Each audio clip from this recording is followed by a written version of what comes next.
Assalamualaikum warahmatullahi wabarakatuh. Jumpa lagi dengan saya. Di sini di praktikum 7 statistik, saya akan coba menjelaskan atau membahas sebuah uji korelasi dari sebuah data. Nah, sebelum ke contoh soal dengan pengaplikasian langsung menggunakan SPSS, saya akan menjelaskan tentang apa sih analisis korelasi atau uji korelasi itu. Jadi, analisis korelasi merupakan metode statistik yang digunakan untuk mengukur besarnya hubungan linear antara dua variabel atau lebih. Nah, jika nilai korelasi bernilai positif, maka hubungan antara dua variabelnya itu bersifat searah. Bahkan berlaku sebaliknya. Jika korelasinya bernilai negatif, maka hubungan antara dua variabel bersifat berlawanan arah. Nah, di sini sudah tertera tabel koefisien korelasi dari interpretasinya. Dari nilai 0,00 sampai lebih dari 0,70. Nah, ini merupakan nilai sampel dan ini hubungan interpretasinya. Dari yang terendah sampai ke korelasi yang lebih gede, lebih besar. Oke, langsung saja kita ke contoh soal pengujian korelasinya. Di sini ada contoh soal yang pertama, yaitu jika suatu peneliti dilakukan untuk mengetahui apakah ada hubungan antara variabel tingkat religiusitas dengan tingkat kenakalan remaja, maka penelitian ini dilakukan dengan mengambil sampelnya itu sebanyak 9 individu tapi secara random. Nah, data yang diperoleh dapat disusun dalam bentuk penjenjangan. Nah, berikut data distribusinya, yaitu ada variabel X dan variabel Y. Semua ini sampelnya ada 9. Nah, berdasarkan data tersebut, maka kita lakukan analisis guna membuktikan hipotesis yang telah dirumuskan dengan taraf kesalahan atau taraf alfanya itu sebesar 5% atau 0,05. Nah, selanjutnya tentukan arah hubungan atau kekuatan hubungan dan kontribusi X-nya terhadap Y. Di sini kita menguji apakah ada hubungan nih antara variabel tingkat religiusitas dengan tingkat kenakalan remaja. Nah, maka di sini terdapat hipotesis penelitian. Apa aja hipotesis penelitiannya? Yang pertama, nolnya itu bahwa menjelaskan tidak ada hubungan atau korelasi antara dua variabel tingkat religiusitas dan tingkat kenakalan remaja. Sedangkan hipotesis keduanya yaitu adanya hubungan korelasi antara variabel tingkat religiusitas dan tingkat kenakalan remaja. Oke, langsung saja kita ke aplikasi SPSS-nya.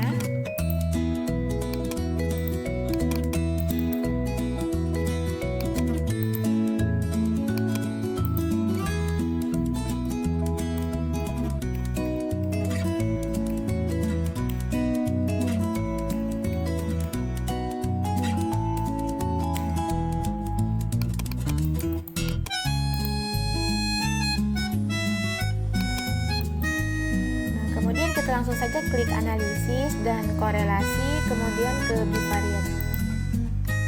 Nah, kita pindahkan variabel X dan variabel ini ke kolom variabel dengan menekan panah. Untuk korelasi koefisien kita biarkan centang di percent dan kita langsung saja ke options. Kita centang kolom means dan centang juga kolom cross product. Kemudian kita continuekan, lalu kita klik OK. Nah, di sini sudah tertera tabel deskriptif statistik dan tabel korelasi.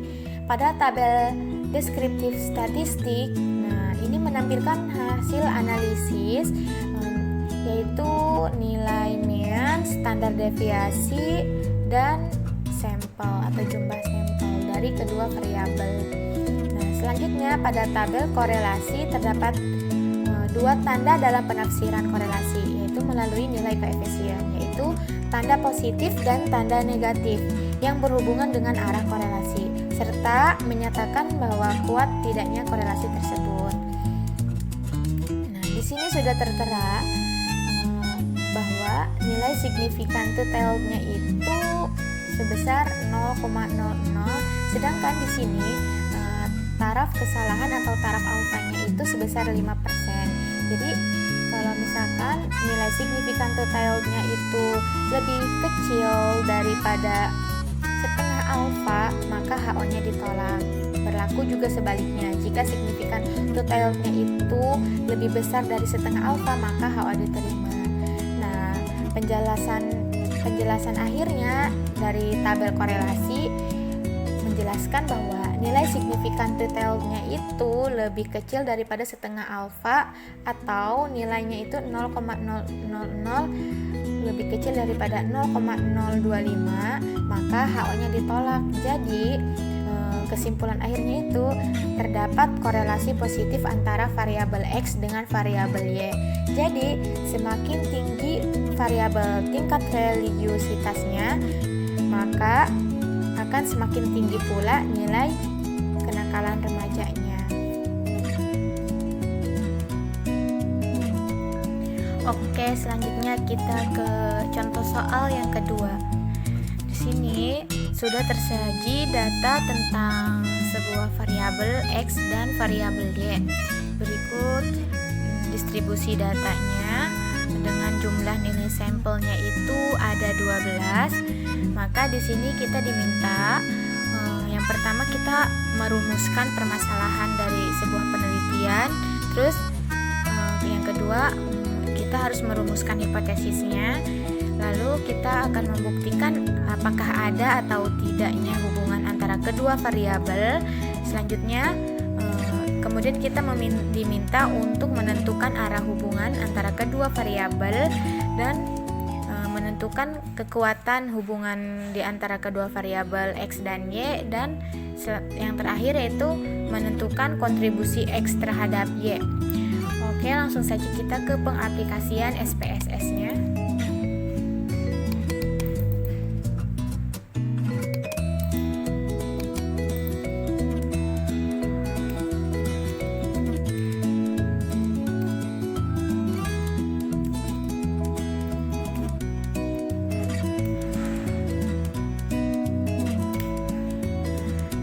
Kita ke data view, kemudian kita langsung saja masukkan nilainya. Oke, langsung kita ke analis, kemudian kita ke korelasi dan ke bivariate. Kemudian kita pindahkan variabel X dan variabel Y ke kolam variabel dengan menekan panah. Untuk tabel korelasi koefisien kita biarkan di Pearson dan langsung saja kita ke option. Kemudian pada tabel statistik di sini kita centang pada kolam means and standar deviasi dan centang juga kolam cross product deviasi and kovariasi. Oke, langsung saja kita continuekan, lalu kita klik OK. Dan muncul hasil analisis uji korelasinya. Di sini sudah tertera tabel deskriptif statistik dan tabel korelasi. Dengan rumusan permasalahan dari sebuah soal ini yaitu diminta penelitian ini dilakukan untuk mengetahui apakah ada hubungan antara variabel X dan variabel Y. Kemudian untuk rumusan hipotesisnya di sini H0-nya itu bahwa tidak ada hubungan atau korelasi antara kedua variabel yaitu variabel X dan variabel Y. Kemudian hipotesis keduanya yaitu H1-nya yaitu adanya hubungan atau korelasi antara kedua variabel dengan ketentuan jika signifikan totalnya itu kurang dari setengah alfa maka HO-nya ditolak, atau berlaku sebaliknya jika signifikan totalnya itu lebih dari setengah alfa maka HO-nya diterima. Pada tabel deskriptif statistik ini untuk variabel X dan variabel Y sudah tertera nilai rata-rata, standar deviasi dan jumlah sampel untuk kedua variabel. Kemudian pada tabel korelasi di sini terdapat dua tanda dalam penafsiran korelasi melalui nilai koefisien, yaitu tanda positif dan tanda negatif yang menunjukkan bahwa adanya hubungan dengan arah korelasi serta menyatakan kuat tidaknya korelasi terhadap kedua variabel. Nah, pada penjelasan tabel korelasi ini sudah jelas bahwa nilai signifikan totalnya itu yaitu sebesar 0,01, begitu juga pada variabel y yaitu nilai signifikan totalnya itu 0,001. Nah, nilai ini lebih kecil atau lebih rendah daripada taraf alfanya yaitu 0,025 dengan taraf setengah alfa. Nah, di sini menjelaskan bahwa 0,001 itu kurang dari 0,025, maka hipotesisnya ditolak. Jadi, adanya korelasi positif antara variabel X dengan variabel Y. Semakin tinggi variabel X, maka akan semakin tinggi nilai variabel Y. Oke, terima kasih. Cukup sekian penjelasan dari saya. Assalamualaikum warahmatullahi wabarakatuh.